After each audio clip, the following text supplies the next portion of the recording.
क्या किस्मत बदली जा सकती है? अगर कोई आपको बताए कि आपकी जिंदगी पहले ही किसी और के अतीत में घटित हो चुकी है, तो क्या आप उसे बदलने की कोशिश करेंगे? भाग्य और कर्म की यह जंग हमेशा से इंसान के अस्तित्व को चुनौती देती आई है। आदित्य मेहता एक आम इंसान था जो रोजमर्रा की परेशानियों से जूझ रहा था, लेकिन अचानक वह एक ऐसे रहस्य में फंस गया जिसने उसकी पूरी दुनिया ही बदल दी। उसे पता चला कि उसकी जिंदगी की हर घटना पहले ही किसी और के साथ घट चुकी है। जब उसे अपने भविष्य का आभास हुआ, तो उसने इसे बदलने की हर संभव कोशिश की।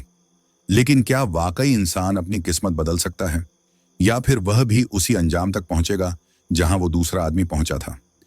नमस्कार मेरे प्यारे दर्शकों, मैं हूं प्रवीण और आप सुन रहे हैं हॉरर कहानी। दोस्तों, आज की कहानी को शुरू करने से पहले मेरी आपसे एक गुजारिश है कि आप में से बहुत से लोग वीडियो को पूरा देखते तो हैं, लेकिन ना ही तो कमेंट करके यह बताते हैं कि उन्हें वीडियो कैसी लगी, और ना ही चैनल को सब्सक्राइब करते हैं। अगर आपको वीडियो अच्छी लगे तो चैनल को कृपया करके जरूर सब्सक्राइब करें, क्योंकि आपका यह छोटा सा सहयोग हमें आपके लिए ऐसी ही कहानियां लाने के लिए प्रोत्साहित करता है। तो आपका ज्यादा समय ना लेते हुए कहानी को शुरू करते हैं। घड़ी में रात के 2:37 हो रहे थे। हाईवे पर सिर्फ कुछ गाड़ियां दौड़ रही थीं। एक गहरे नीले रंग की कार तेज रफ्तार में चल रही थी। कार के अंदर आदित्य मेहता, 35 वर्षीय एक साधारण नौकरी पेशा आदमी, किसी से फोन पर बात कर रहा था। देखो, मैं इन सब बातों में यकीन नहीं करता।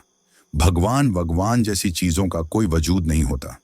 फोन पर दूसरी तरफ से कोई कुछ बोल रहा था, लेकिन आदित्य ने बात काट दी। मैं अपना भविष्य खुद बनाता हूं, और मेरा मानना है कि किस्मत जैसी कोई चीज होती ही नहीं। और तभी सामने से एक गाड़ी तेजी से उसकी ओर बढ़ी।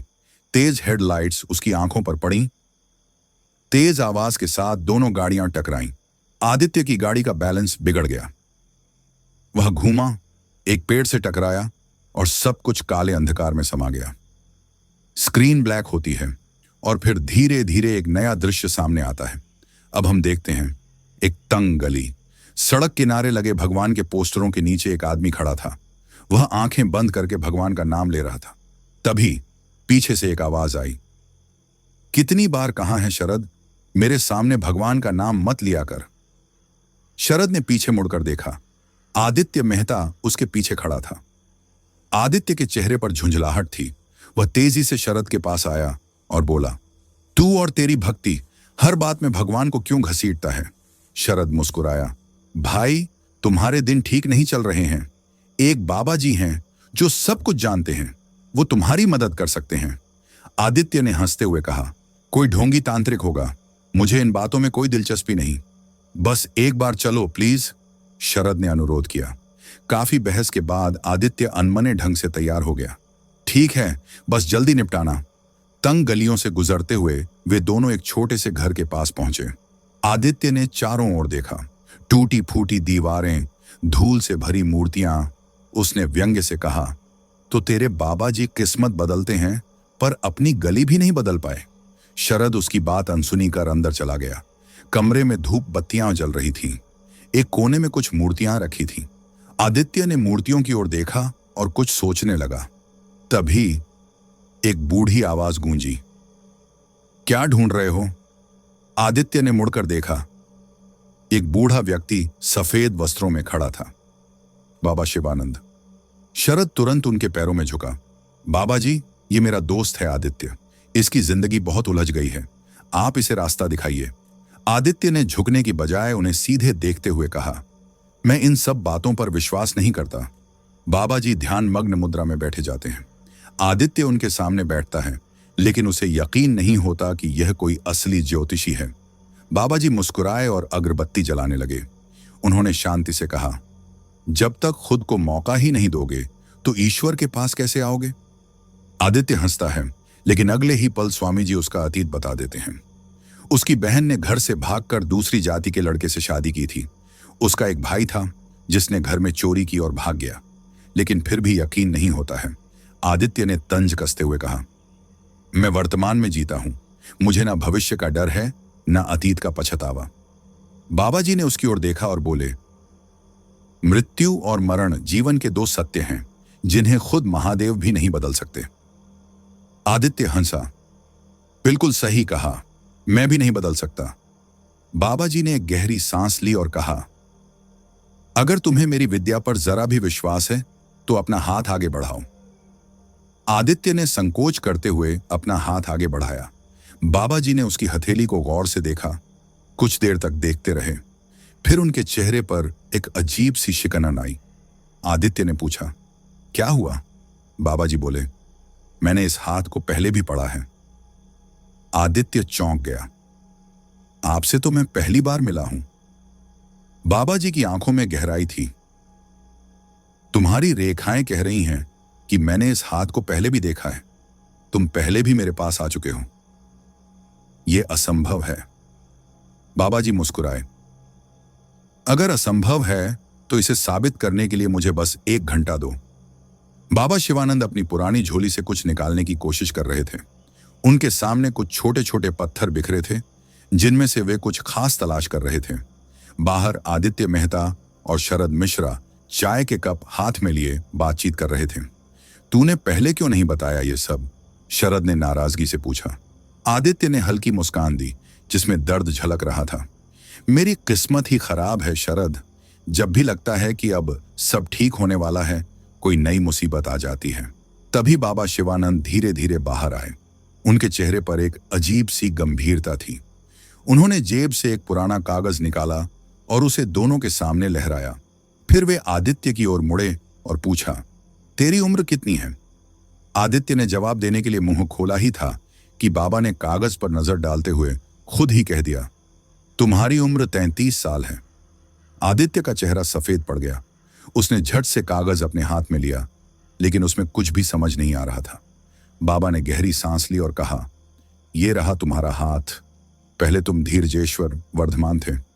आदित्य के रोंगटे खड़े हो गए। ये सब क्या बकवास है? उसने झुंझलाते हुए कहा। बाबा की आंखें गंभीर हो गईं। मैंने तुझे तेरा भाग्य नहीं बताया और ना ही बताऊंगा, क्योंकि जो गलतियां उसने की थीं, वही गलतियां तुझसे भी होने वाली हैं। उसका अतीत ही तेरा भविष्य है। आदित्य का धैर्य जवाब दे गया। वह गुस्से में बाबा पर बरस पड़ा। तुम झूठ बोल रहे हो, यह सब बकवास है। कहते कहते वह तेजी से वहां से बाहर निकल आया। बाहर निकलते ही आदित्य का फोन बजा। स्क्रीन पर अमीरा का नाम चमक रहा था। आदित्य, निर्वाण का एक्सीडेंट हो गया। रीना की आवाज घबराई हुई थी। क्या? आदित्य का दिल जोर से धड़क उठा। साइकिल के टायर में पैर फंस गया था। पैर में मोच आई थी, लेकिन हॉस्पिटल में पता चला कि फ्रैक्चर है। डॉक्टर ने कहा है कि इलाज के लिए 20,000 रुपये लगेंगे। आदित्य को लगा जैसे उसके पैरों के नीचे से जमीन खिसक गई हो। वह तेजी से एक ऑटो पकड़कर अस्पताल के लिए निकल पड़ा, लेकिन बीच रास्ते में ही उसने एक फोन किया और कुछ ही मिनटों बाद वह एक कार में जाकर बैठ गया। कार में एक कॉन्ट्रैक्टर बैठा था। उसने आदित्य की ओर एक बैग बढ़ाया, जिसमें नोटों की गड्डियां भरी थीं। बस टेंडर मुझे ही मिलना चाहिए, बाकी पैसा तुम्हारे हाथ में है। आदित्य की सांस तेज हो गई। उसके हाथ पैसे पकड़ने के लिए बढ़े, लेकिन अंदर कहीं कुछ हिल रहा था। एक डर, एक अपराध बोध। अगली सुबह जब आदित्य ऑफिस पहुंचा तो वहां का माहौल अजीब था। लोग उसे घूर रहे थे। वह समझ नहीं पाया कि मामला क्या है। तभी उसका बॉस उसके पास आया। तुम्हें पता है, कल जिससे तुमने डील की थी वह मेरा बहुत अच्छा दोस्त था। बॉस की आवाज सख्त थी। आदित्य का गला सूख गया। मैं अपनी कंपनी में ऐसे लोगों को नहीं रखता जो पैसों के लिए ईमानदारी बेच देते हैं। तुम फेल हो चुके हो आदित्य। तुम अब इस कंपनी का हिस्सा नहीं हो। बॉस के ये शब्द सुनते ही आदित्य के दिमाग में हलचल मच गई। वह कुछ कह भी नहीं पाया और ऑफिस से बाहर निकल आया। शरद भागता हुआ उसके पास आया। कल तूने बाबा के साथ जो किया, ये उसी का असर है। आदित्य ने झुंझलाते हुए कहा। बकवास मत कर। लेकिन भीतर ही भीतर उसे एहसास हो रहा था कि शायद शरद सही कह रहा है। हमें बाबा को फिर से ढूंढना होगा, उसने कहा। दोनों जब बाबा शिवानंद के घर पहुंचे तो वहां ताला लगा हुआ था। शरद ने कई बार फोन मिलाया, लेकिन बाबा ने कोई जवाब नहीं दिया। तभी आदित्य के फोन पर एक मैसेज आया। मुझे पता है कि तुम्हारा भविष्य क्या है, लेकिन मैं तुम्हें नहीं बताऊंगा। मुझे ढूंढने की कोशिश मत करो। आदित्य के अंदर गुस्से की लहर दौड़ गई। मुझे उस धीरजेश्वर वर्धमान का पता लगाना होगा। शरद ने थोड़ा हिचकिचाते हुए कहा। सिंधु निवास कैलाशपुरी, यही उस धीरजेश्वर वर्धमान का पता है। जब कल तू कागज फाड़ रहा था मैंने देख लिया था। आदित्य बिना कुछ कहे तेजी से वहां से निकल गया। रास्ते में समीरा का फिर फोन आया। आदित्य, वॉशिंग मशीन की ईएमआई अभी तक भरी नहीं गई है, जल्दी कुछ करो। आदित्य की टेंशन और बढ़ गई। इधर शरद ऑफिस पहुंचा और बॉस के पास जाकर कहा, आदित्य मजबूरी में बेईमानी कर बैठा, सर उसे एक और मौका दीजिए। लेकिन बॉस ने उसकी एक न सुनी। उधर आदित्य सिंधु निवास कैलाशपुरी की उस कॉलोनी में पहुंचा जहां धीरजेश्वर वर्धमान रहता था। गेट पर खड़े वॉचमैन ने उसे रोक दिया। यहां किसी बाहरी को अंदर जाने की इजाजत नहीं है। आदित्य निराश होकर लौटने ही वाला था कि पीछे से किसी ने उसे आवाज दी। रुको! आदित्य ने पलटकर देखा। एक बुजुर्ग आदमी खड़ा था जिसकी आंखें नीली थीं, गहरी, रहस्यमयी, डरावनी। आदित्य की धड़कन रुक सी गई। बरसात के हल्के छींटों से सड़कें भीगी हुई थीं और हवा में हल्की ठंडक घुली थी। अंधेरे में डूबी गलियों में एक हल्की सी हलचल थी जब आदित्य मेहता उस बूढ़े आदमी के सामने खड़ा था। वह आदमी आंखों में अजीब सा डर समेटे आदित्य से पूछ रहा था, तुमने किस नाम के बारे में पूछा? आदित्य ने बिना किसी हिचकिचाहट के जवाब दिया, वासुदेव धीरजेश्वर वर्धमान। नाम सुनते ही बूढ़े आदमी की सांसें थोड़ी तेज हो गईं। उसने गहरी नजरों से आदित्य को देखा और धीमे स्वर में बोला, करीब 40 साल पहले इस नाम का आदमी यहां रहता था। आदित्य के दिमाग में हलचल मच गई। उसने उस बूढ़े आदमी से और जानकारी मांगी। बूढ़े ने कहा, धीरजेश्वर वर्धमान एक धोखेबाज इंसान था। उसने अपनी ही कंपनी में बड़ा घोटाला किया था जिसके कारण उसे नौकरी से निकाल दिया गया। इसके बाद वह शुभम नगर के सिटी रोड इलाके में चला गया। इतने में आदित्य का फोन बज उठा। दूसरी तरफ शरद मिश्रा था। बधाई हो दोस्त, तुम्हारी नौकरी बच गई है, लेकिन तुम्हें ट्रांसफर लेकर शुभम नगर सिटी रोड जाना होगा। आदित्य के दिमाग में यह बात गूंज उठी। क्या यह सब एक संयोग था या फिर कोई अदृश्य ताकत उसे वहां खींच रही थी? उसने शरद से कहा, बाबा शिवानंद ने सच कहा था, मेरा और धीरजेश्वर वर्धमान का कोई ना कोई कनेक्शन जरूर है, मुझे उसे ढूंढना होगा। शरद ने चिंतित स्वर में कहा, लेकिन समीरा से क्या कहोगे? आदित्य जब घर पहुंचा तो समीरा डिनर टेबल पर बैठी थी। उसने गहरी सांस लेते हुए आदित्य से पूछा, क्या हुआ? कुछ अजीब लग रहा है तुम्हें। आदित्य ने सीधा जवाब दिया, मेरा ट्रांसफर शुभम नगर सिटी रोड हो गया है, हमें शिफ्ट होना पड़ेगा। समीरा चौंक गई। तुम जानते हो कि हमारी आर्थिक स्थिति पहले से ही खराब चल रही है। यहां दोनों की नौकरी से घर चलता है। अगर तुम अकेले वहां जाओगे तो खर्च कैसे संभलेगा? आदित्य ने कोई जवाब नहीं दिया। उसने प्लेट छोड़ दी और बालकनी में जाकर सिगरेट जला ली। कुछ देर बाद समीरा उसके पास आई और नरम आवाज में बोली, मुझे पता है कि तुम तनाव में हो, इसलिए मैंने तुम्हारे साथ ऐसा व्यवहार किया, लेकिन मैं चाहती हूं कि तुम किसी अनुभवी व्यक्ति से सलाह लो। मेरी जानकारी में एक बाबा हैं, शिवनारायण। उन्होंने कभी कोई गलत भविष्यवाणी नहीं की। आदित्य के दिमाग में बाबा शिवानंद की भविष्यवाणी घूम रही थी जिसने उसकी जिंदगी को उलझा दिया था। उसने मन ही मन सोचा, पहले ही एक बाबा ने मुझे इस जाल में फंसा दिया है, अब दूसरे के पास जाने से क्या मिलेगा? लेकिन समीरा के आग्रह पर उसने हां कर दी। अगली सुबह जब आदित्य और समीरा शिवनारायण के घर पहुंचे, वहां भीड़ जमा थी। वातावरण में मातम का साया था। एक औरत रोते हुए कह रही थी, जब मैं मंदिर से लौटी तो देखा कि वो पूजा कक्ष में मृत पड़े थे। उन्होंने मुझसे कहा था कि अब समय आ गया है जब ग्रह और नक्षत्र अपनी जगह बदलेंगे। आदित्य के रोंगटे खड़े हो गए। पहले बाबा शिवानंद, अब शिवनारायण। क्या कोई अदृश्य ताकत उसे धीरजेश्वर वर्धमान तक जाने से रोक रही थी? शुभम नगर के सिटी रोड इलाके में पहुंचते ही आदित्य को लेने कंपनी की गाड़ी आ चुकी थी। गाड़ी में बैठते ही उसने ड्राइवर से पूछा, तुम कब से यहां रह रहे हो? ड्राइवर ने मुस्कुराते हुए कहा, बचपन से।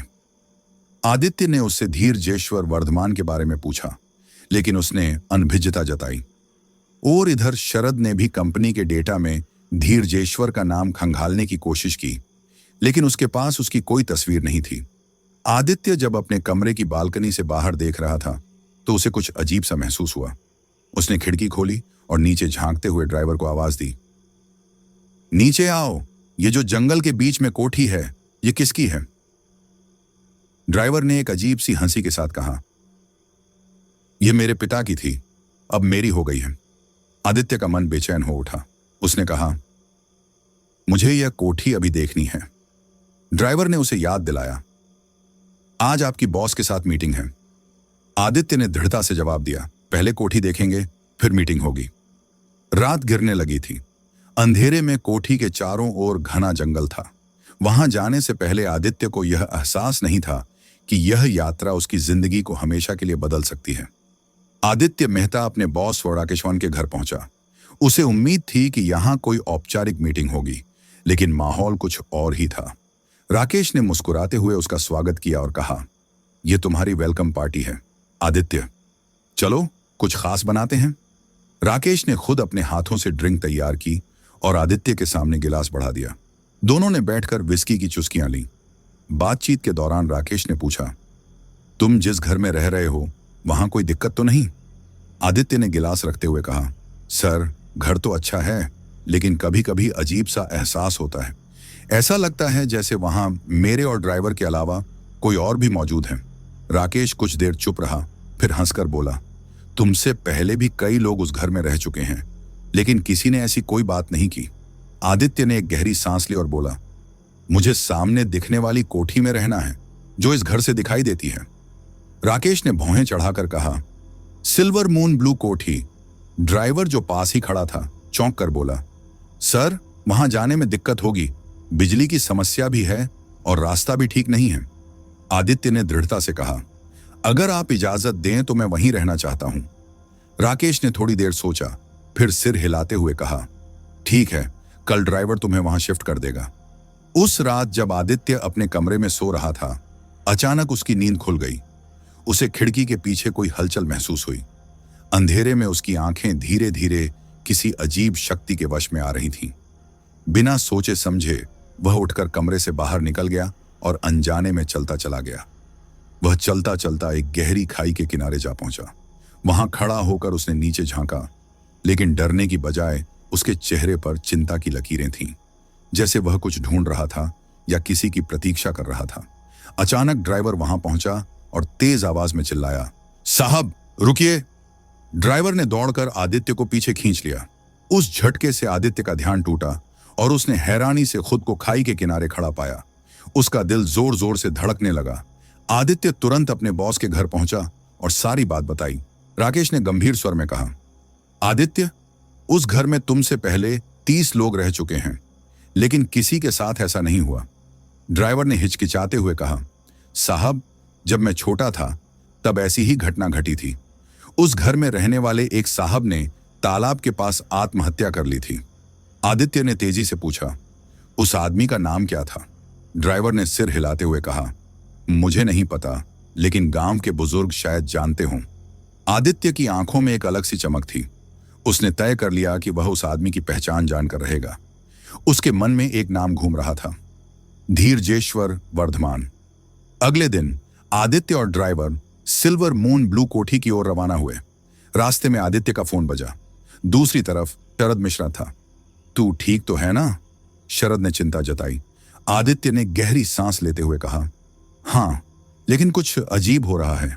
लगता है धीरजेश्वर वर्धमान का अतीत मेरा भविष्य बनता जा रहा है। शरद चुप हो गया। आदित्य ने उसे पूरी घटना बताई और फिर कहा, लेकिन यह सब समीरा को मत बताना, वह घबरा जाएगी। सिल्वर मून ब्लू कोठी में पहुंचने के बाद आदित्य ने घर की जांच पड़ताल शुरू कर दी। उसने एक पुरानी टेबल खोली तो वहां कुछ कंचे रखे मिले। अचानक उसे एक फ्लैशबैक हुआ। वह और समीरा अपने पुराने घर की सफाई कर रहे थे। समीरा को एक बॉक्स मिला जिसमें ढेर सारे कंचे थे। उसने उत्साहित होकर कहा, देखो कितने प्यारे कंचे हैं। आदित्य ने मुस्कुराकर बॉक्स ले लिया और एक कंचा उठाते हुए कहा, यह मेरी बचपन की यादें हैं, मैंने ये अपने दोस्तों से जीते थे। प्रेजेंट में लौटते ही आदित्य की नजर उसी ड्रॉर में रखे एक खाने के बिलम पर पड़ी। उस पर आधा मिटा हुआ नाम लिखा था, वर्धमान। उसने ड्राइवर को बुलाकर पूछा, यह होटल कहाँ है? ड्राइवर ने पहचानते हुए कहा, यह होटल तो अपने अन्ना का है। आदित्य और ड्राइवर होटल पहुंचे। आदित्य ने वहां बैठे बूढ़े अन्ना से पूछा, यह बिल बहुत पुराना लग रहा है, क्या आपको कुछ याद है? अन्ना ने बिल देखते ही कहा, ये तब का है जब मेरे दादाजी ये होटल चलाते थे। आदित्य को यहां से कोई ठोस जानकारी नहीं मिली, लेकिन उसने महसूस किया कि वहां बैठा एक आदमी उसे लगातार घूर रहा था। आदित्य पुलिस स्टेशन पहुंचा और धीरजेश्वर वर्धमान के बारे में पूछताछ की, लेकिन कोई जानकारी नहीं मिली। फिर वह पोस्ट ऑफिस गया, पर वहां भी कोई सुराग नहीं मिला। थक हार कर वह पास के तालाब के किनारे जा खड़ा हुआ। तभी उसका फोन बजा। कुछ पता चला? शरद ने पूछा। नहीं, लेकिन मैं अपनी कोशिशें और तेज करूंगा, आदित्य ने दृढ़ता से कहा। तभी अचानक उसे महसूस हुआ कि कोई उसके पीछे खड़ा है। उसने मुड़कर देखा, वही आदमी जो होटल में उसे घूर रहा था। आदित्य ने सावधानी से पूछा, क्या तुम कुछ जानते हो धीरजेश्वर वर्धमान के बारे में? वह आदमी धीरे से बोला, इसी तालाब में उसने अपनी जान दी थी। फिर वह चुप हो गया। आदित्य ने एक कदम आगे बढ़ाते हुए कहा, मुझे उसके बारे में सब कुछ जानना है। आदमी ने ठंडी आवाज में कहा, तुम्हारी जेब में कितने पैसे हैं? 1200 रुपए, आदित्य ने जवाब दिया। आदमी ने पैसे लेकर जेब में रखे और पूछा, तुम कहाँ रहते हो? सिल्वर मून ब्लू कोठी। वह आदमी हल्की हंसी हंसते हुए बोला, रात को तुम्हें वहीं मिलूंगा, लेकिन तुम्हें थोड़ा इंतजार करना होगा। आदित्य ने उसकी आंखों में झांका। वहां कुछ अजीब था। आदमी पलटा और अंधेरे में गायब हो गया। अब आदित्य को इंतजार था उस रात का, जब यह रहस्य गहराएगा। आदित्य मेहता गहरी नींद में सो रहा था जब ड्राइवर ने धीरे से दरवाजा खटखटाया। आधी नींद में ही उसने करवट बदली, लेकिन खटखटाने की आवाज तेज होती गई। झुंझलाते हुए उसने आंखें खोलीं और दरवाजे की तरफ देखा। साहब, कोई आपसे मिलने आया है, ड्राइवर की भारी आवाज आई। आदित्य ने माथा दबाया और भारी कदमों से दरवाजा खोला। कौन है? उसने थकी हुई आवाज में पूछा। वही आदमी जिसे आपने तालाब के पास पैसे दिए थे, ड्राइवर ने कहा। आदित्य को कुछ याद आया। वह आदमी जो अजीब ढंग से पेश आ रहा था। उसने जल्दी से कपड़े ठीक किए और बाहर आया। दरवाजे पर वही अधेड़ उम्र का व्यक्ति खड़ा था जो पहले भी उसे मिला था। इस बार उसकी आंखों में एक अजीब चमक थी, जैसे वह कुछ कहना चाहता हो। ये पैसे रख लो, उस आदमी ने आदित्य की ओर पैसे बढ़ाते हुए कहा। आदित्य चौंका। क्यों? तुमने तो इन पैसों के लिए ही मुझसे मदद मांगी थी। वह आदमी हल्का सा हंसा, मगर उसकी हंसी में कोई खुशी नहीं थी। धीरजेश्वर वर्धमान वह यहीं रहा करता था। जब मैंने उसकी जान बचाई तो वह रोज अन्ना के भोजनालय में खाना खाने जाने लगा। हमेशा यही कहता कि आज पैसे दे दूंगा, कल पैसे दे दूंगा, लेकिन उसका कल कभी नहीं आया और फिर एक दिन वह अचानक गायब हो गया। आदित्य उसकी बातों को गौर से सुन रहा था। क्या तुम उसके बारे में और कुछ जानते हो? हाँ, वह सिल्वरवुड एंटरप्राइजेस कंपनी में काम करता था। इससे ज्यादा मुझे कुछ नहीं पता। इतना कहकर वह आदमी धीरजेश्वर वर्धमान को बड़बड़ाते हुए कोसने लगा और वहां से चला गया। अगली सुबह आदित्य की नींद जल्दी खुल गई। पिछली रात की बातें उसके दिमाग में घूम रही थीं। उसने तुरंत शरद मिश्रा को फोन किया और पूरी घटना सुनाई। मुझे सिल्वरवुड एंटरप्राइजेस कंपनी के बारे में पता करना है। ठीक है, मैं देखता हूं, शरद ने कहा और जानकारी नोट करने लगा। फोन काटने के बाद आदित्य ने ड्राइवर को आवाज दी, लेकिन कोई जवाब नहीं आया। उसे ढूंढते हुए वह ऊपर वाले कमरे में गया जहां ड्राइवर सफाई कर रहा था। तुम यहां क्या कर रहे हो? आदित्य ने पूछा। यह कमरा मेहमानों के लिए साफ कर रहा हूं साहब। आदित्य ने उसे नीचे जाने को कहा और खुद कमरे का मुआयना करने लगा। दीवारों पर लगी एक पुरानी औरत की फोटो पर उसकी नजर पड़ी। उसने फोटो पर जमी धूल हटाई और जैसे ही उसका हाथ फोटो की नींव पर पड़ा, वह ठिठक गया। वहां बड़े बड़े अक्षरों में लिखा था, धीरजेश्वर वर्धमान। उसका दिल तेजी से धड़कने लगा। यह वही नाम था जो उस अजनबी आदमी ने बताया था। पसीना उसके माथे पर छलक आया। वह खुद को शांत करने की कोशिश कर ही रहा था कि तभी उसका फोन बजा। आदित्य, शरद की आवाज उत्साहित थी। मुझे पता चला है कि धीरजेश्वर वर्धमान पहले पन्हाला ब्रांच में फॉरेस्ट सब ऑफिसर था। जब सिल्वरवुड एंटरप्राइजेस बंद हो गई तो उसका ट्रांसफर गर्जन ब्रांच में हुआ। वहां कंपनी का नाम था वुडलैंड क्राफ्ट्स। आदित्य ने सांस खींची। Woodland crafts? हाँ, और सुनो, वर्धमान पहले गवर्नमेंट कॉटेजेस में रहता था, लेकिन फिर वह सिल्वर मून ब्लू कोठी में शिफ्ट हो गया। आदित्य के कानों में गूंज पड़ा, वही कोठी जिसमें वह इस वक्त रह रहा था। आदित्य का दिमाग बुरी तरह उलझ गया था। वह सीधा घर पहुंचा और दरवाजे पर उसकी पत्नी समीरा उसे देखकर दौड़ती हुई आई। आदित्य, समीरा ने उसे कसकर गले लगाया। तुम कहां थे? निर्वाण और मैं तुम्हें बहुत मिस कर रहे थे। आदित्य ने अपने बेटे निर्वाण को गोद में उठा लिया। समीरा मुस्कुराई। आज छुट्टी है, हम मेला घूमने चलेंगे। आदित्य ने जब इनकार किया तो समीरा ने जिद पकड़ ली। अंत में वह तैयार हो गया। मेला रंग बिरंगी रोशनी से जगमगा रहा था। तीनों ने झूले झूले, कुल्फी खाई और बहुत मस्ती की। समीरा के कहने पर आदित्य एक वेट मशीन पर खड़ा हो गया। उसने उसमें सिक्का डाला और पर्ची निकली। मंजिल बहुत करीब है, उसके पास तक पहुंचो। आदित्य चौंका। फिर उसने दूसरा सिक्का डाला। समय के आगे कोई नहीं देख पाया, न भाग्य से ज्यादा किसी को मिला। उसका माथा ठनका। आखिरी बार उसने एक और सिक्का डाला। कल करे सो आज कर, आज करे सो अब। आदित्य के हाथ पसीने से भीग गए। ये सामान्य पर्चियां नहीं लग रही थीं। समीरा हंस पड़ी। बस भी करो अब। आदित्य गंभीर था। तुम लोग घर जाओ, मैं आता हूं। फिर से वही काम? समीरा ने गुस्से से कहा। समीरा घर जाओ। गुस्से में समीरा निर्वाण को लेकर चली गई। आदित्य ने उन पर्चियों को घूरते हुए धीरे से कहा, क्या यह कोई इत्तेफाक है या कोई मुझे सच बताने की कोशिश कर रहा है? आदित्य मेहता ट्रेन के एक कोने में बैठा हुआ था। उसकी उंगलियां अब भी उन पर्चियों को महसूस कर रही थीं जो मेले में वेट मशीन से निकली थीं। हर पर्ची पर कुछ न कुछ ऐसा लिखा था जो उसे बेचैन कर रहा था। मंजिल बहुत करीब है, समय के आगे कोई नहीं देख पाया। यह सब क्या संकेत कर रहा था? क्या यह कोई इत्तेफाक था या किसी अज्ञात शक्ति का इशारा? जैसे ही ट्रेन वुडलैंड क्राफ्ट्स कंपनी के स्टेशन पर पहुंची, आदित्य ने गहरी सांस ली और बाहर कदम रखा। हल्की हल्की बारिश हो रही थी। चारों ओर घना कोहरा फैला था। उसने कंपनी के ऑफिस का पता लगाया और वहां के मैनेजर से मिलने पहुंचा। अंदर एक पुराने लकड़ी के डेस्क के पीछे बैठा अधेड़ उम्र का मैनेजर उसकी तरफ देख रहा था। मेरा नाम आदित्य मेहता है, उसने संयत स्वर में कहा। मैं धीरजेश्वर वर्धमान का रिश्तेदार हूं। सुना है वो यहां काम करते थे, लेकिन फिर लापता हो गए। मैं उनकी तलाश में आया हूं। मैनेजर ने थोड़ी देर तक आदित्य को घूरा और फिर कहा, धीरजेश्वर वर्धमान? हाँ, 30 साल पहले वह यहाँ के मैनेजर हुआ करते थे। एक कार एक्सीडेंट हुआ था उनके साथ। आदित्य सतर्क हो गया। क्या उस एक्सीडेंट में उनकी मौत हो गई? मैनेजर ने सिर हिलाया। नहीं, वह 3 हफ्ते अस्पताल में भर्ती रहे। जब वह ठीक हुए तो हमारे पुराने स्टाफ मेंबर रामू उनसे मिलने शांतिनगर गया था। आदित्य के दिमाग में घंटी बजी। क्या रामू अभी भी यहाँ काम करता है? मैनेजर ने दरवाजे की ओर इशारा किया। वह यहीं कहीं होंगे, शायद बाहर चाय पीने गए हैं। आदित्य ने जल्दी से बाहर आकर रामू को खोजा। वह एक चाय की दुकान पर खड़ा था। हल्की ठंडी हवा उसके सफेद होते बालों से खेल रही थी। आदित्य उसके पास गया और सीधे पूछा, मुझे धीरजेश्वर वर्धमान के बारे में कुछ जानकारी चाहिए। मैं उनका रिश्तेदार हूं। रामू ने उसकी ओर देखा और धीरे से कहा, मैं नहीं जानता कि वह यहाँ क्या करते थे, लेकिन उनका रेजी बंदर शांतिनगर में एक बड़ा बंगला था। शायद वहां कुछ पता चले। इतना कहकर वह चाय का कप उठाने लगा, तभी एक काली कार तेजी से आई और उसे टक्कर मार दी। सब कुछ पलक झपकते ही हुआ। रामू सड़क पर गिरा। उसकी आंखें आश्चर्य और पीड़ा से फैल गईं। आदित्य ने चिल्लाते हुए उसकी ओर दौड़ लगाई, लेकिन तब तक बहुत देर हो चुकी थी। रामू की मौत के बाद आदित्य तुरंत घर लौटा। उसने अपने कपड़े और जरूरी सामान एक बैग में डाला और शांतिनगर के लिए निकलने लगा। तभी समीरा जाग गई।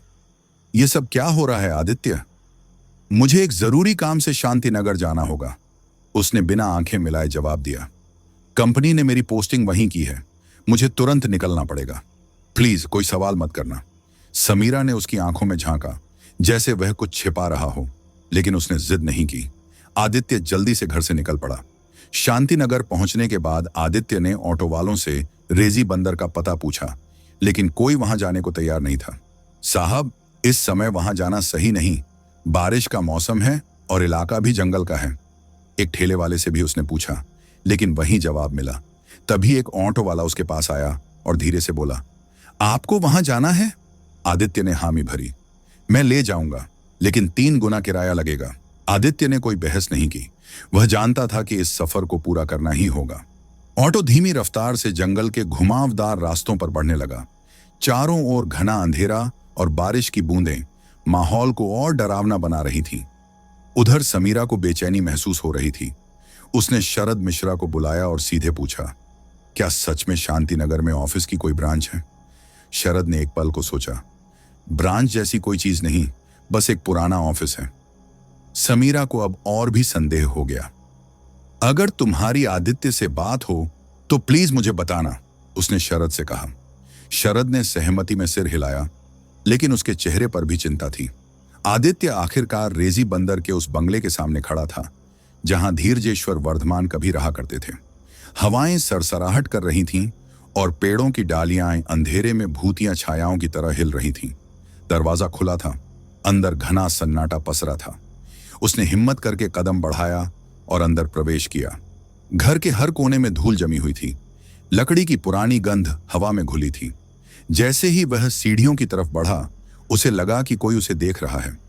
उसने चारों ओर नजर घुमाई, लेकिन कुछ नजर नहीं आया। फिर अचानक किसी ने उसके कंधे पर हाथ रखा। आदित्य का दिल तेजी से धड़कने लगा। उसने धीरे धीरे मुड़कर देखा। उसके सामने एक आदमी खड़ा था। उसकी आंखें नीली थीं, हल्की हल्की सफेद दाढ़ी थी। वह बहुत रहस्यमयी लग रहा था। आप यहां इतनी रात को क्या कर रहे हैं?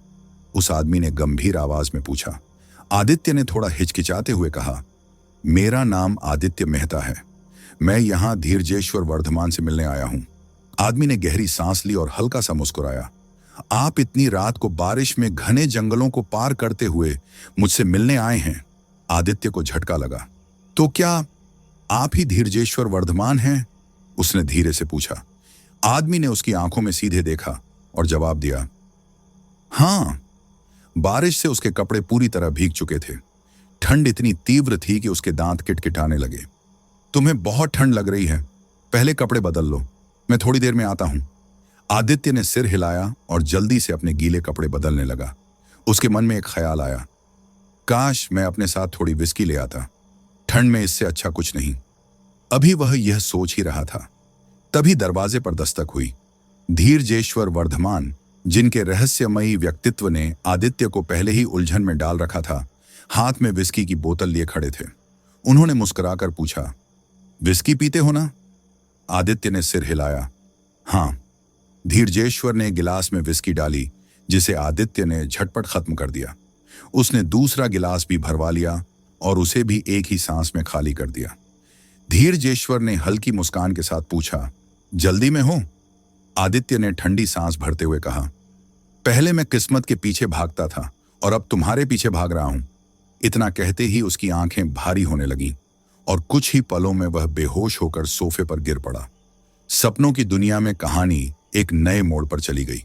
समीरा दरवाजा खोलती है। बाहर खड़ा व्यक्ति लंबा और गंभीर दिख रहा था। उसने धीमी आवाज में कहा, मैं धीरजेश्वर वर्धमान आदित्य से मिलना चाहता हूं। समीरा ने उसे भीतर बुलाया और आदित्य को जगाने कमरे में चली गई। आदित्य, तुमसे मिलने कोई धीरजेश्वर आए हैं। पर जैसे ही आदित्य की आंखें खुली, वह अपने ही घर में नहीं था। वह खुद को रेजी बंदर शांतिनगर वाले बंगले में अकेला खड़ा हुआ पाता है। घबराकर वह पूरे घर में धीरजेश्वर को ढूंढने लगता है। कहां गए? अभी तो समीरा कह रही थी कि वह मिलने आए हैं। हवा में हल्की सरसराहट हुई। तभी धीरजेश्वर कहीं से प्रकट हुए। उनकी आवाज गूंजी, जा रहे हो इतनी जल्दी? तुम्हें तो मुझसे सवाल पूछने थे। आदित्य उलझन में पड़ गया। मैंने तुम्हें पूरे बंगले में ढूंढा, तुम कहीं नहीं थे। अब अचानक यहां कैसे आ गए? धीरजेश्वर रहस्यमयी मुस्कान के साथ बोले, मैं यहीं था, तुमने ही देखा नहीं। अब पूछो, जो पूछना चाहते हो। आदित्य ने बिना सोचे समझे पहला सवाल दाग दिया, तुम भगवान पर भरोसा करते हो? धीरजेश्वर ने बिना किसी हिचकिचाहट के जवाब दिया, नहीं। तो फिर तुम बाबा शिवानंद के पास क्यों गए थे? धीरजेश्वर के चेहरे की मुस्कान हल्की पड़ गई। हवा में एक सिहरन दौड़ गई। कहानी अतीत में चली जाती है। 33 साल पहले धीरजेश्वर भी उसी बाबा के पास गए थे जिनके पास आदित्य गया था। बाबा शिवानंद ने उनके भविष्य को देखने से इनकार कर दिया था। मैं कुछ नहीं बता सकता, बाबा ने गहरी आवाज में कहा। धीरजेश्वर ने बहुत मिन्नतें की, लेकिन बाबा ने साफ मना कर दिया और केवल इतना कहा, कर्म ही भविष्य का निर्माण करता है। तुम जो भी करोगे तुम्हें वैसा ही फल मिलेगा। लेकिन धीरजेश्वर इतनी आसानी से मानने वालों में से नहीं थे। उन्होंने बाबा की कुटिया से निकलते हुए कहा, मैं अपना भविष्य जानकर ही रहूंगा। कहानी अब वर्तमान में आता है। आदित्य ने धीरजेश्वर को ध्यान से देखा। 33 साल पहले बाबा ने जो भविष्य तुम्हें बताया था, वह अब मुझे बता दो। धीरजेश्वर कुछ नहीं बोले। आदित्य आगे बढ़ा। असल में मैं तुम्हारा भविष्य हूं और तुम मेरा अतीत। हम दोनों एक दूसरे के समांतर चल रहे हैं। धीरजेश्वर ने ठंडी सांस ली। इसका कोई प्रमाण है तुम्हारे पास? आदित्य ने हल्की हंसी के साथ कहा, बिल्कुल।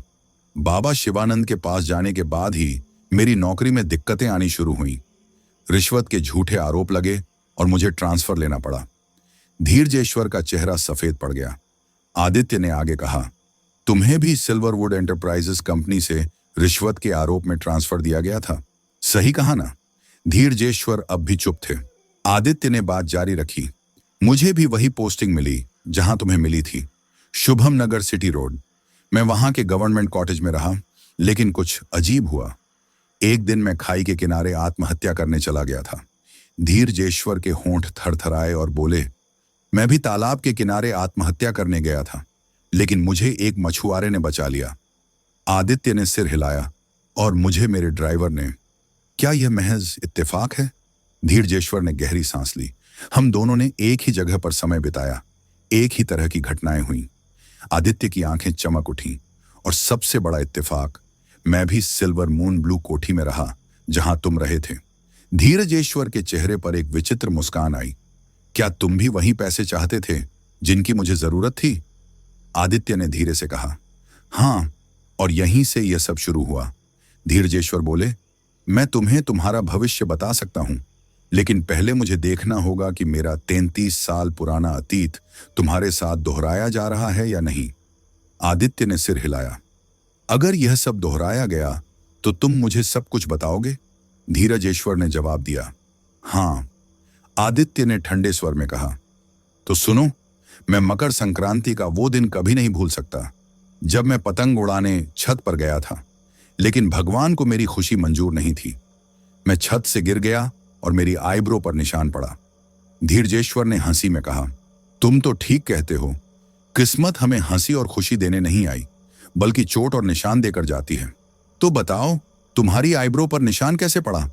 धीरजेश्वर की आंखों में पुरानी यादें झलकने लगीं। एक दिवाली की रात मैंने अपने दोस्तों को पटाखे जलाने के अलावा कुछ नया करने की सलाह दी। हम सब जंगल गए और जुगनुओं के साथ खेलने लगे। तभी मैं गिरा और मेरे सिर पर यह चोट लगी। एक गहरी चुप्पी छा गई। आदित्य ने धीमे स्वर में कहा, अब मानते हो कि यह सब सिर्फ इत्तेफाक नहीं? धीरजेश्वर के चेहरे पर एक अजीब सा भाव उभर आया। कमरे में हल्की रोशनी थी, बाहर बारिश तेज हो चुकी थी। धीरजेश्वर वर्धमान बालकनी में खड़े थे।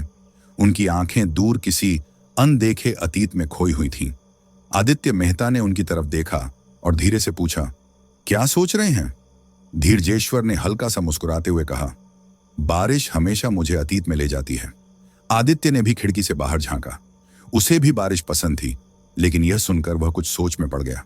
कुछ देर की चुप्पी के बाद उसने कहा, मुझे बचपन में बारिश की वजह से एक बार मरते मरते बचा था। मैं मैनहोल में गिरने से बच गया था। धीरजेश्वर के चेहरे पर अचानक एक झटका सा आया। वह तुरंत मुड़े और बोले, क्या तुम्हारा कोई भाई या बहन है? आदित्य ने गहरी सांस ली और बोला, एक बहन थी, लेकिन दूसरी जाति के लड़के के साथ भाग गई। धीरजेश्वर का चेहरा गंभीर हो गया। उन्होंने धीरे से कहा, मेरी बहन भी ऐसे ही किसी के साथ भाग गई थी। आदित्य की आंखें हैरानी से फैल गईं। उसे यह इत्तेफाक अजीब लग रहा था, लेकिन अभी भी कुछ समझ नहीं आ रहा था। वह चुप रहा। धीरजेश्वर ने आगे कहा, मेरा भाई घर से चोरी करके भाग गया था जब मैं बहुत छोटा था। आदित्य का दिल तेजी से धड़कने लगा। वह धीरे से बोला, मेरा भाई भी ऐसे ही घर से भाग गया था। कमरे में एक भारी खामोशी छा गई। दोनों के बीच अजीब सा कनेक्शन महसूस हो रहा था। यह सिर्फ इत्तेफाक था या कुछ और? कुछ देर बाद आदित्य ने अपनी आवाज संभालते हुए कहा, मेरा पहला बेटा इस दुनिया में आते ही चला गया था। मैंने उसका नाम गोलू रखा था। धीरजेश्वर की आंखें नम हो गईं। उन्होंने धीमी आवाज में कहा, मेरी पहली बेटी जिसका नाम गौरी था, वह भी एक लाइलाज बीमारी की वजह से मर गई थी। दोनों अब समझ चुके थे कि यह सिर्फ इत्तेफाक नहीं था, यह कुछ और था, कुछ ऐसा जिसे वे दोनों समझने की कोशिश कर रहे थे। आदित्य बालकनी में खड़े धीरजेश्वर के पास गया और बोला, मैंने आपको अपना सारा भूतकाल बता दिया। अलग अलग हालात थे, लेकिन हमारी जिंदगियां जैसे एक समानांतर धारा में बह रही थीं।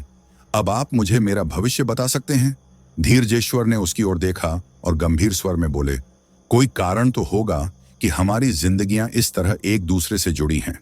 आदित्य ने तुरंत जवाब दिया, आपका भूत मेरा वर्तमान है, लेकिन मैं इसे बदलना चाहता हूं।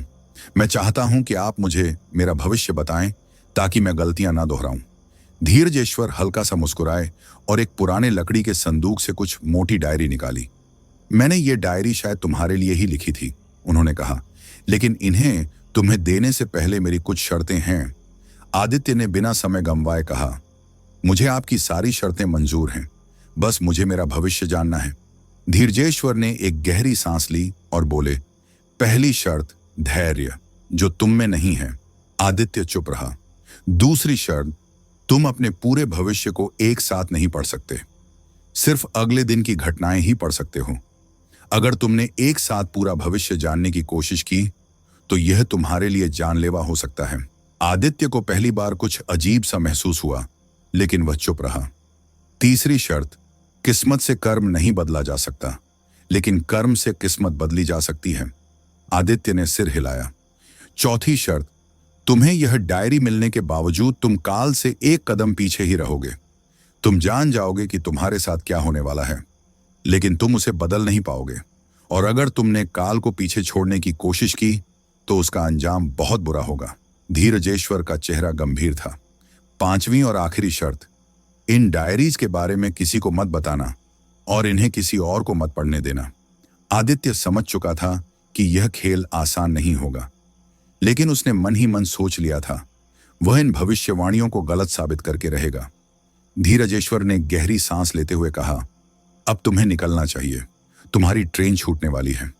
आदित्य ने मुस्कुराकर जवाब दिया, इस बार आपकी भविष्यवाणी गलत साबित होगी। मैं वक्त पर स्टेशन पहुंचूंगा। वह तेजी से अपने कपड़े समेटने लगा, बैग उठाया और बाहर निकल गया। रास्ते में उसने रेलवे स्टेशन जाने के लिए एक ऑटो पकड़ा, लेकिन आधे रास्ते में ऑटो अचानक बंद हो गया। ऑटो ड्राइवर ने गुस्से में कहा, साहब, इंजन खराब हो गया है, आगे जाना मुश्किल है। आदित्य ने घड़ी देखी। उसकी ट्रेन कुछ ही मिनटों में निकलने वाली थी। उसका दिल तेजी से धड़कने लगा। ऑटो के खराब होने के बावजूद वह किसी तरह शेयरिंग ऑटो पकड़कर स्टेशन तक पहुंच गया था। हड़बड़ाते हुए उसने प्लेटफॉर्म पर कदम रखा और पूरी ताकत से दौड़ते हुए ट्रेन में चढ़ने में कामयाब रहा। खुशी के मारे उसके होंठों पर हल्की मुस्कान आ गई। उसने सोचा, देखा धीरजेश्वर, मैंने आपकी भविष्यवाणी को गलत कर दिया, लेकिन नियति के खेल कुछ अलग ही थे। जैसे ही उसने अपनी पीठ पर टंगे बैग की ओर देखा, उसे एहसास हुआ कि एक डायरी नीचे गिर गई है। बिना सोचे समझे उसने डायरी उठाने के लिए झुककर हाथ बढ़ाया और ठीक उसी समय ट्रेन ने हल्की झरक के साथ अपनी गति पकड़ ली। जब तक वह संभलता, ट्रेन प्लेटफॉर्म छोड़ चुकी थी। वह स्तब्ध खड़ा रहा। धीरजेश्वर वर्धमान की भविष्यवाणी सच हो गई थी। गुस्से में आदित्य ने जोर से घूंसा दीवार पर मारा। यह कैसे हो सकता है? मैं इसे गलत साबित करने वाला था, लेकिन अब ट्रेन जा चुकी थी। उसने गहरी सांस ली, खुद को शांत करने की कोशिश की और आगे की रणनीति बनाने लगा। वह किसी तरह टैक्सी पकड़कर घर पहुंचा और बिना समय गंवाए डायरी के पन्नों को पलटने लगा। लेकिन जैसे ही उसने पहला पन्ना खोला, फोन बज उठा। उसने अनदेखा किया, लेकिन कॉल बार बार आती रही। झुंझलाकर उसने फोन देखा। स्क्रीन पर एक अनजान नंबर से मैसेज आया था, मेरे नियमों को तोड़ने की कोशिश मत करना, तुम्हारे लिए यही बेहतर होगा। आदित्य के शरीर में ठंडी लहर दौड़ गई। उसने तुरंत डायरी को टेबल के नीचे छुपा दिया, मानो कोई उसे देख रहा हो। अगली सुबह आदित्य अपने ऑफिस पहुंचा। बॉस ने उसे एक लेटर पकड़ाया। तुम्हारी किस्मत अच्छी है आदित्य, तुम पंचाला ब्रांच के नए मैनेजर हो। आदित्य को यकीन नहीं हुआ। लेकिन सर, वहां तो पहले से मैनेजर थे, बॉस ने गंभीर स्वर में जवाब दिया। हुआ करते थे, उनका कुछ दिन पहले एक भयानक एक्सीडेंट हो गया, अब तुम वहां ज्वाइन करोगे। आदित्य कुछ समझ नहीं पाया। यह डायरी की वजह से हुआ था या यह महज एक इत्तेफाक था। ऑफिस से बाहर आते ही आदित्य सीधे समीरा से मिलने गया। उसने मुस्कुराते हुए कहा, तुम्हें पता है, मैं प्रमोट हो गया हूं, अब पंचाला ब्रांच का हेड हूं। समीरा की आंखों में कोई उत्साह नहीं था। वह ठंडी आवाज में बोली, इससे क्या बदल जाएगा? तुम्हारा स्वभाव तो वही रहेगा ना? आदित्य हंसते हुए बोला, बदल जाएगा समीरा, अब मेरे पास ज्यादा पैसा होगा और तुम चाहो तो मैं तुम्हें भी पंचाला ले जा सकता हूं। समीरा ने तंज कसते हुए कहा, और अगर मैं ना चाहूं? आदित्य झुंझलाकर बोला, तो वहां जाकर कोई और मिल जाएगी। समीरा ने एक गहरी नजर उस पर डाली और कहा, अगर हिम्मत है तो करके दिखाओ। आदित्य को गुस्सा आ गया। उसने समीरा को अपनी ओर खींचा और कहा, देख लेना, अब सब कुछ बदलने वाला है। पंचाला पहुंचने के बाद आदित्य ने अपने घर पर लगी नई नेम प्लेट देखी, आदित्य मेहता, ब्रांच मैनेजर।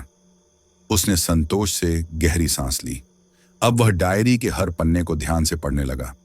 धीरे धीरे डायरी में लिखे भविष्य के पन्नों के सहारे उसने अपने लिए नए रास्ते खोल लिए।